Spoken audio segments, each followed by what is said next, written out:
हाल ही में Amazon prime video की series राख का एक दृश्य इंस्टाग्राम पर बहुत ज़्यादा शेयर किया गया था।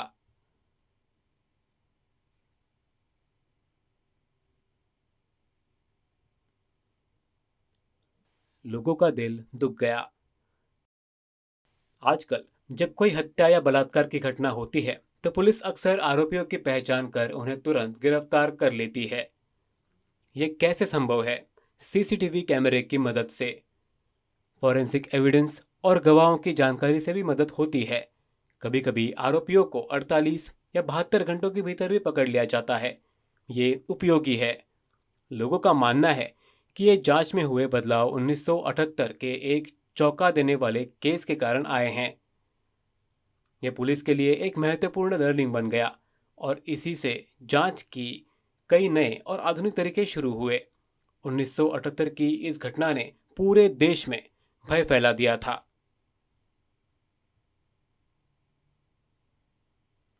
यहाँ तक कि दिग्गज अभिनेता धर्मेंद्र को भी अपने बेटे बॉबी देओल की सुरक्षा को लेकर डर था। हाँ, वो डर इसी मामले से जुड़ा हुआ था। सब कुछ कनेक्टेड है।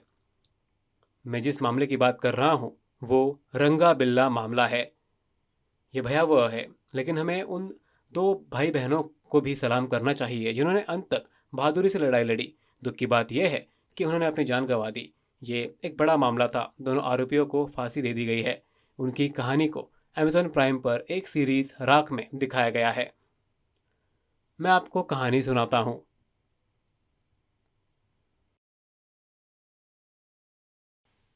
16 वर्षीय गीता चोपड़ा और उनके भाई संजय चोपड़ा।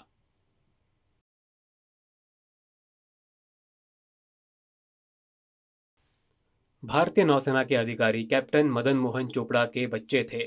वे दिल्ली के धौला कुआं इलाके में रहते थे। 26 अगस्त 1978 को गीता को ऑल इंडिया रेडियो के एक कार्यक्रम में भाग लेना था। संजय उसके साथ गया था।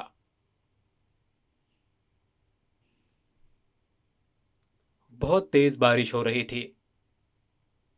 उन्हें शाम 7 बजे तक ऑल इंडिया रेडियो कार्यालय पहुंचना था। शाम करीब 6:15 बजे गीता और संजय घर से निकले। कार्यक्रम के बाद उनके पिता उन्हें रात 9 बजे लेने के लिए आने वाले थे। वे शाम 6:15 बजे चले गए, लेकिन कभी वापस नहीं लौटे। वे गायब हो गए थे। चौंकाने वाली बात, ये एक सच्ची घटना है जो सारे न्यूज़ चैनल्स में आई थी। उन्होंने कौन सा मार्ग अपनाया? कुलानंद नाम के एक व्यक्ति ने उन्हें धौला कुआं गोल चक्कर पर देखा। क्योंकि बारिश हो रही थी और यात्रा करना मुश्किल था, बच्चों ने MS नंदा नामक डॉक्टर से लिफ्ट ले ली। उसने उन्हें गोलडाक खाने के पास रेडियो स्टेशन से लगभग 1 किलोमीटर दूर छोड़ दिया। वहां से उन्हें 10 मिनट पैदल चलना था, लेकिन भारी बारिश हो रही थी। शाम लगभग 6:30 बजे भगवान दास नाम का एक व्यक्ति गुरुद्वारा बंगला साहिब से नॉर्थ एवेन्यू तक स्कूटर पर जा रहा था जब उसने मस्टर्ड कलर की फियाट कार देखी।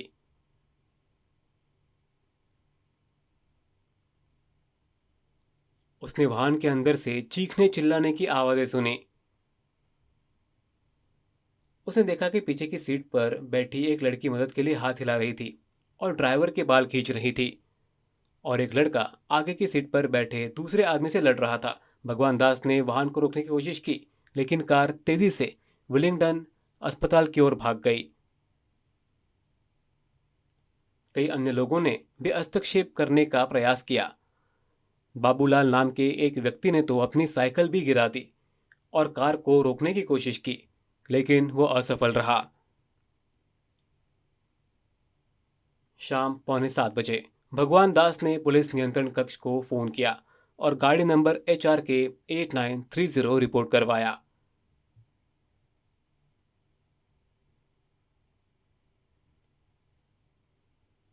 हालांकि ऑपरेटर ने इसे गलती से MRK 8930 के रूप में दर्ज कर लिया। ये छोटी सी गलती इस केस में कई छूटे हुए अवसरों में से एक बन गई। अगर HRK 8930 को ठीक से रिकॉर्ड किया गया होता तो पुलिस उन्हें समय पर पकड़ सकती थी। हालांकि अपराधियों का पता नहीं लगा। पुलिस की प्रतिक्रिया में भी देरी हुई। एक अन्य व्यक्ति, इंद्रजीत सिंह, स्कूटर चला रहा था। जब उसने कार को देखा, उसने उसका पीछा किया। जब वो उनका पीछा करने की कोशिश कर रहा था, तब अंदर मौजूद बच्चे मदद के लिए चिल्ला रहे थे। दुर्भाग्यवश ट्रैफिक सिग्नल लाल हो गया। कार तेजी से आगे बढ़ी और इंद्रजीत को रुकना पड़ा। इंद्रजीत ने राजेंद्र नगर पुलिस स्टेशन को सूचित किया और वाहन का सही नंबर बताया। हालांकि पुलिस की प्रतिक्रिया बहुत धीमी थी। यदि उन्होंने जल्दी कार्रवाई की होती तो बच्चों की जान बचाई जा सकती थी। इसी बीच गीता और संजय चोपड़ा के माता पिता घर पर चाय पी रहे थे और अखबार पढ़ रहे थे। रात करीब 8 बजे उन्होंने रेडियो चालू किया क्योंकि गीता एक कार्यक्रम में प्रस्तुति देने वाली थी। हालांकि उस समय कोई और व्यक्ति ऑन एयर था। उन्होंने ये माना कि कार्यक्रम में बदलाव किया गया है या उसे रद्द कर दिया गया है। उनके पिता मदन मोहन चोपड़ा फिर स्कूटर पर सवार होकर घर से निकले और ऑल इंडिया रेडियो के कार्यालय गए। उन्होंने अपने बच्चों को ढूंढा, लेकिन वे उसे नहीं मिले। ये सोचकर कि शायद वे घर लौट गए होंगे, उन्होंने अपनी पत्नी को फ़ोन किया और पूछा कि क्या बच्चे घर पर हैं। वे वहां नहीं थे। वो बेहद चिंतित हो गए। आगे क्या हुआ?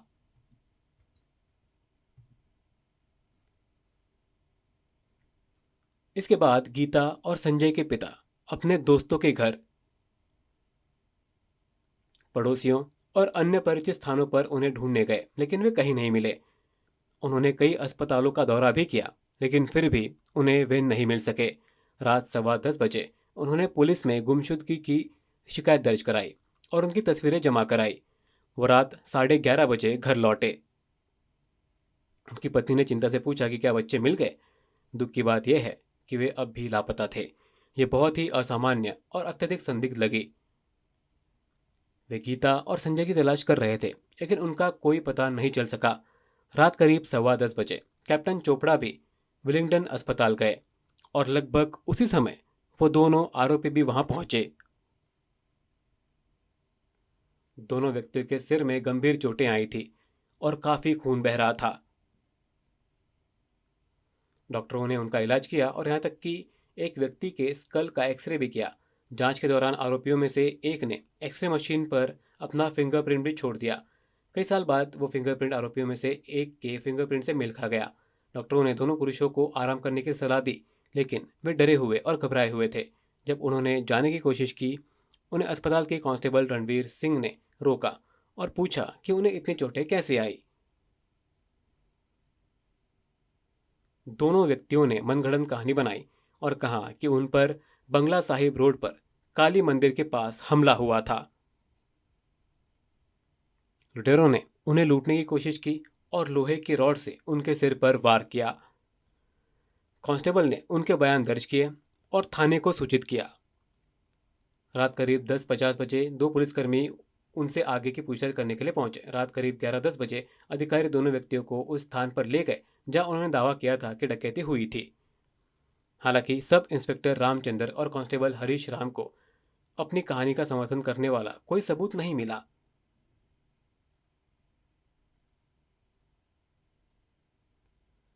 वे दोनों व्यक्तियों को आगे की पूछताछ के लिए पुलिस स्टेशन ले गए। लगभग 1:45 बजे दोनों व्यक्तियों से बाद में लौटने का वादा लेने के बाद उन्हें जाने की अनुमति दी गई। उन्होंने फर्जी नाम बताए, पुलिस को वापस आने का आश्वासन दिया और चले गए। वे गायब हो गए। डॉक्टरों ने उन्हें आराम करने की सलाह दी, लेकिन उन्होंने सलाह को नज़रअंदाज कर दिया और चले गए। गीता और संजय की तलाश जारी रही। वे अब भी लापता थे।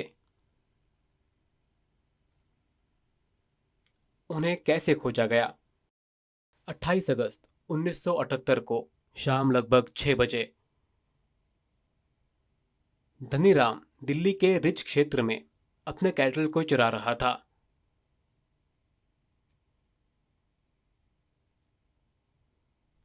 वो एक कीचड़ वाली, घास से भरी और एकांत जगह थी।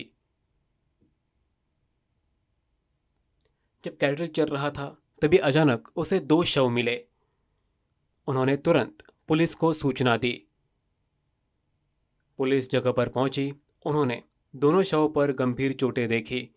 गहन जांच करने पर उन्होंने उनकी पहचान गीता और संजय के रूप में की। शवों को पोस्टमार्टम के लिए भेजा गया। रिपोर्ट के नतीजे चौंकाने वाले थे। संजय के शरीर पर करीब 25 चाकू के घाव थे। उनकी उंगलियों के जोड़ों पर भी चोटें आई थी।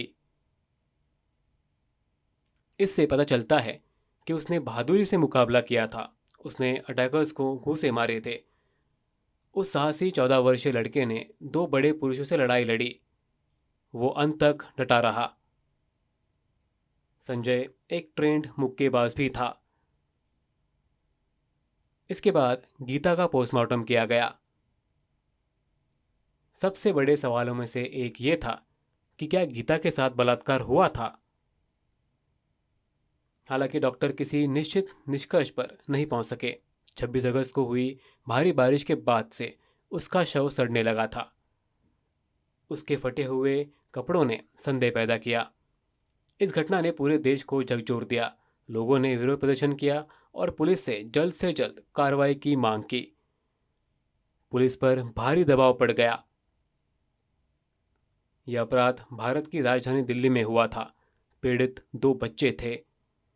ये एक असामान्य घटना थी। आजकल लोग हत्या और अपहरण की खबरों के प्रति कम संवेदनशील हो गए हैं।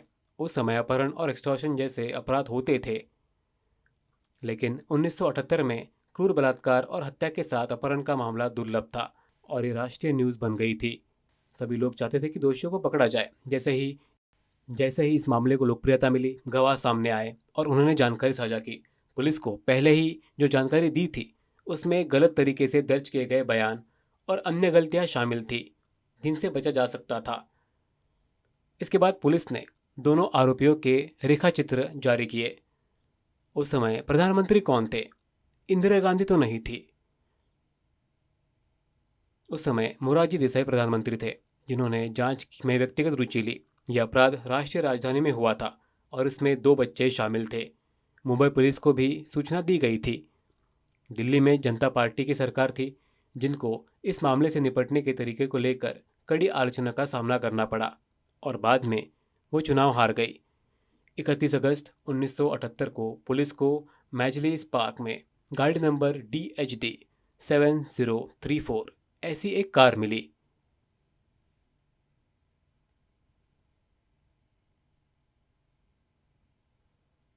उसका रंग गवाहों के विवरण से मेल खाता था। पुलिस को बाद में पता चला कि कार मूल रूप से DEA 1221 के रूप में पंजीकृत थी। ये कार अशोक शर्मा की थी। वाहन खरीदने के 6 सप्ताह के भीतर ही ये चोरी हो गई थी।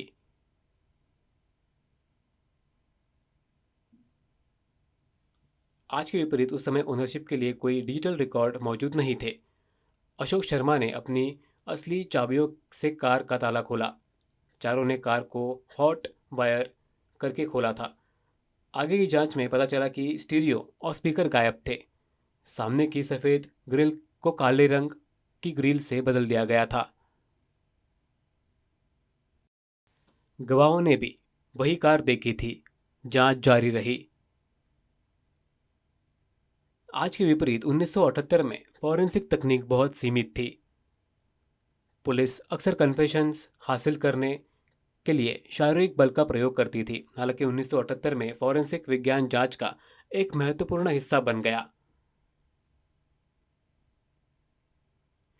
विशेषज्ञ ने कार की पूरी तरह से जांच की और उसमें बालों के सैंपल्स, खून के धब्बे और सिगरेट के टुकड़े पाए। पुलिस ने DEA 1221, HRF 5411 और HRK 8930 सहित कई फर्जी नंबर प्लेट भी बरामद की। एक नंबर प्लेट पर मूल रूप से DHI 280 नंबर अंकित था, लेकिन उस पर पेंट कर दिया गया था। एक और नंबर प्लेट DHD 3548 भी मिली। इससे पता चलता है कि आरोपी ने कार की पहचान कई बार बदली थी। टायरों पर मिली मिट्टी भी मेल खाती थी।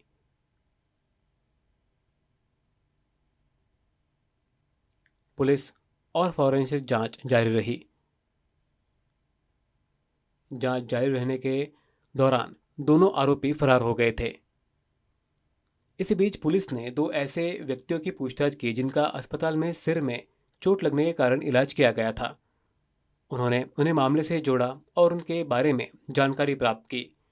पुलिस ने उनकी पहचान कुलजीत सिंह उर्फ रंगा और जसबीर सिंह उर्फ बिल्ला के रूप में की। उनके चेहरे भी पुलिस द्वारा बनाए गए रेखाचित्रों से मेल खाते थे। दोनों को पहले भी छोटे मोटे अपराधों के लिए गिरफ्तार किया गया था और बाद में रिहा कर दिया गया था। अब वे इस बड़े अपराध से जुड़े हुए थे और फरार थे। डॉक्टरों ने भी उनकी पहचान की, जिससे सबूत और मजबूत हुए।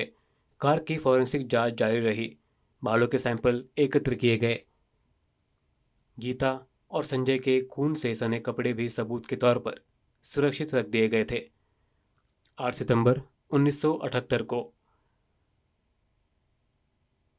कलकल मेल ट्रेन में सैन्य कर्मियों के लिए एक डिब्बा आरक्षित था।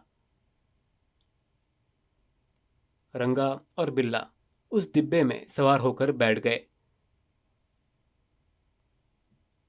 सेना के जवानों ने उन्हें जनरल कंपार्टमेंट में जाने के लिए कहा, लेकिन रंगा और बिल्ला ने उनकी बात अनसुनी कर दी। उनके असामान्य व्यवहार ने संदेह पैदा कर दिया।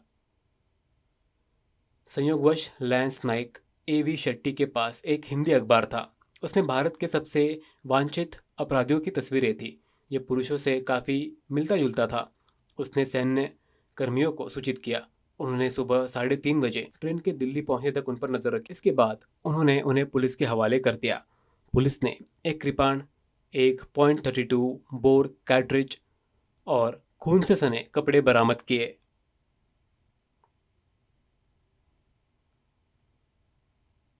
डॉक्टरों ने दोनों पुरुषों की जांच की और हाल ही में हुई किसी घटना के जैसे चोट के निशान पाए। डॉक्टरों को बिल्ला के सिर पर लगभग 15 दिन पुराने टाके भी मिले, जो हत्याओं के समय से मेल खाते थे। उन्हें रंगा की बाह पर लगभग 15 दिन पुराना एक घाव भी मिला, जो उसे अपराध वाले दिन से जोड़ता था। 12 सितंबर को पुलिस ने उनके फिंगरप्रिंट, रक्त, लार और बालों के नमूने एकत्र किए। 13 सितंबर को पुलिस उन्हें आगरा ले गई। बिल्ला के निर्देशों के आधार पर पुलिस ने एक किराए के कमरे से एक तलवार बरामद की।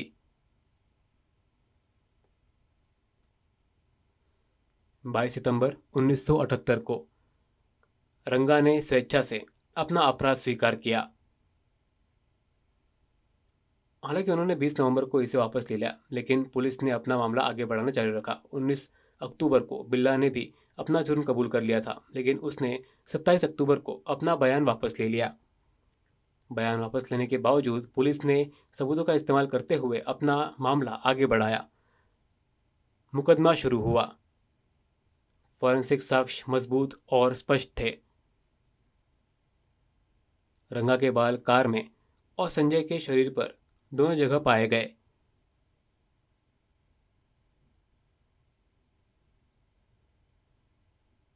वाहन से उसके उंगलियों के निशान बरामद किए गए। रंगा की कमीज पर लगा खून AB ब्लड ग्रुप का था, जो भाई बहन के ब्लड ग्रुप से मेल खाता था।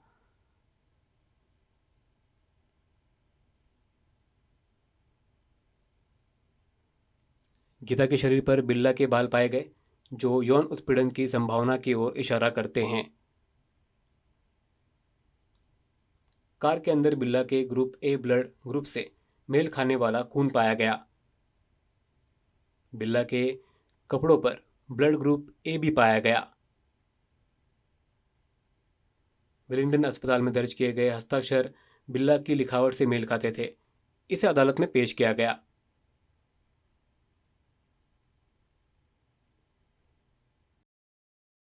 लेकिन दोनों व्यक्तियों ने खुद को निर्दोष बताया। बिल्ला ने दावा किया कि वो 25 अगस्त से 1 सितंबर के बीच बंबई में था। उसने बताया कि कार चुराने की कोशिश के दौरान उसके सिर में चोट लगी। पुलिस को उसकी कहानी पर विश्वास नहीं। बिल्ला और रंगा ने बताया कि वे 15 अगस्त को दिल्ली आए थे और 18 अगस्त को पानीपत की यात्रा की। 25 अगस्त को बंबई लौटे और बाद में दिल्ली वापस आ गए। उन्होंने गिरफ्तारी से बचने के लिए मनगढ़ंत कहानियां बनाने की कोशिश की। बिल्ला ने यह भी दावा किया कि वे मद्रास भागने की कोशिश कर रहे थे, लेकिन वहां पहुंचने से पहले ही पकड़े गए। अविश्वसनीय। संजय के शरीर पर मिले चाकू के घाव आरोपी से बरामद हथियार से मेल खाते थे। कई गवाह सामने आए और उन्होंने उनकी पहचान की। डॉक्टरों ने भी उनकी पहचान की।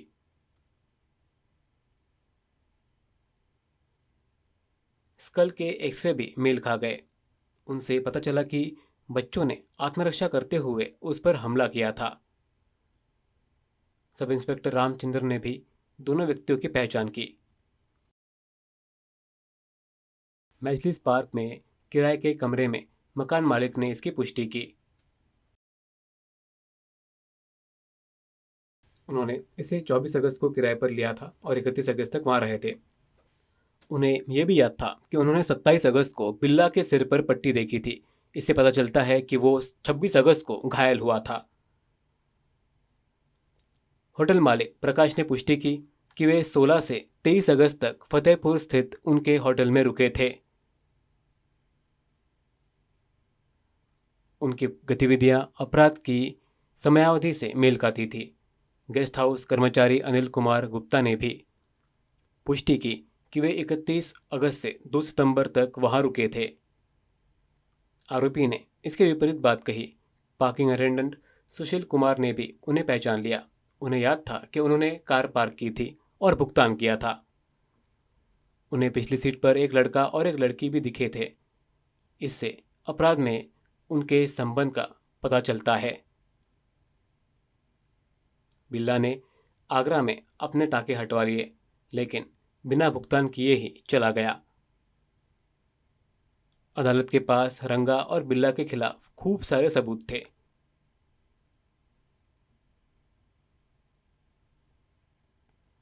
अंत में रंगा और बिल्ला ने अपनी अपनी कहानी बताई। उन्होंने दावा किया कि गीता और संजय ने लिफ्ट मांगी थी। उन्होंने कहा कि उन्होंने कार रोकी और बच्चों को अंदर बैठने दिया। फिर वे दूसरे रास्ते चले गए। बच्चे डर गए। उन्होंने बच्चों को चुप रहने को कहा।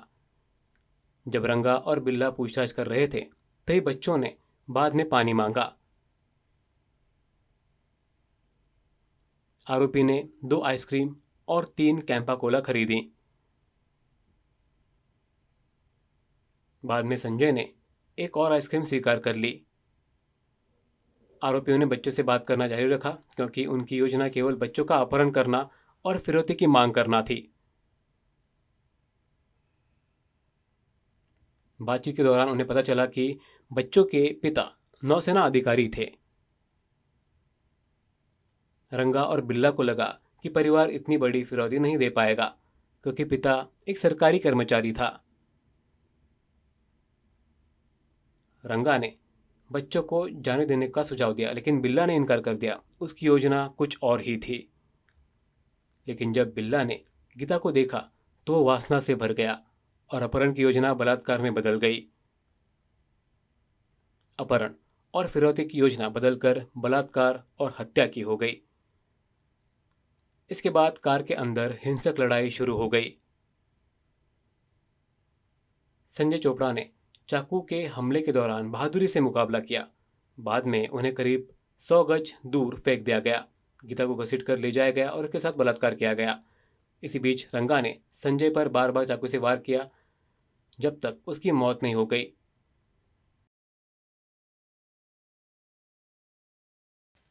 फिर रंगा वापस लौटा। बिल्ला ने उसे बताया कि उसने गीता का बलात्कार किया है और रंगा को गीता का भी बलात्कार करने का आदेश दिया। गीता बिना कपड़ों के अपने भाई को ढूंढने के लिए दौड़ पड़ी। आरोपियों ने उसे कपड़े पहनने को कहा। फिर उन्होंने संजय की ओर इशारा किया। बिल्ला ने गीता पर पीछे से हमला किया और उसकी हत्या कर दी। दोनों बच्चों की मौके पर ही मौत हो गई। इसके बाद आरोपी फरार हो गए। जांच में पता चला कि गीता ने कोई अंतर्वस्त्र नहीं पहना था। ये एक भयानक अपराध था। सबूत बेहद थे। अदालत ने दोनों आरोपियों को मौत की सजा सुनाई। रंगा और बिल्ला ने सर्वोच्च न्यायालय में मर्सी एप्लीकेशन दायर की। अपराध की क्रूरता को देखते हुए उनकी अपील रिजेक्ट कर दी गई। बाद में दोनों व्यक्तियों को तिहाड़ जेल में फांसी दे दी गई।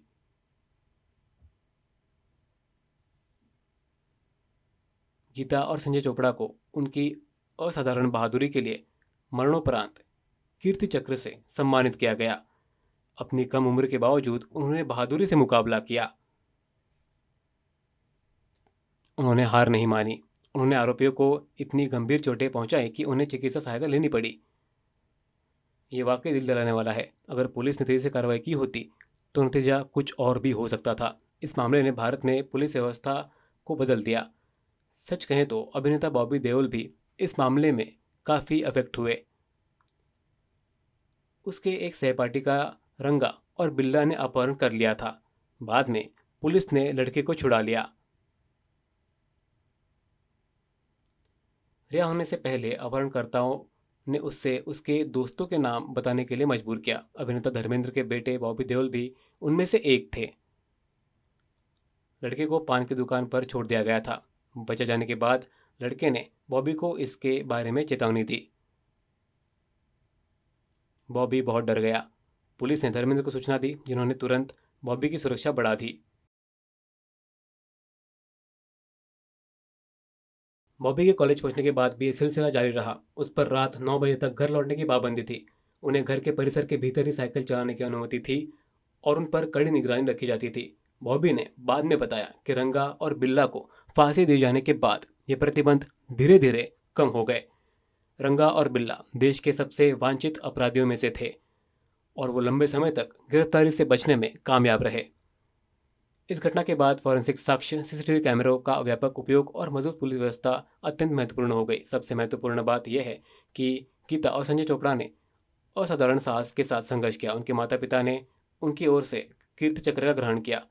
कीर्ति चक्र असाधारण वीरता के लिए प्रदान किया जाता है। रंगा और बिल्ला को 31 जनवरी 1982 को फांसी दी गई। इस फांसी की खबर राष्ट्रीय स्तर पर न्यूज़ हेडलाइंस में छा गई। दिलचस्प बात यह है कि फांसी के तुरंत बाद बिल्ला की मौत हो गई, लेकिन रंगा जीवित रहा।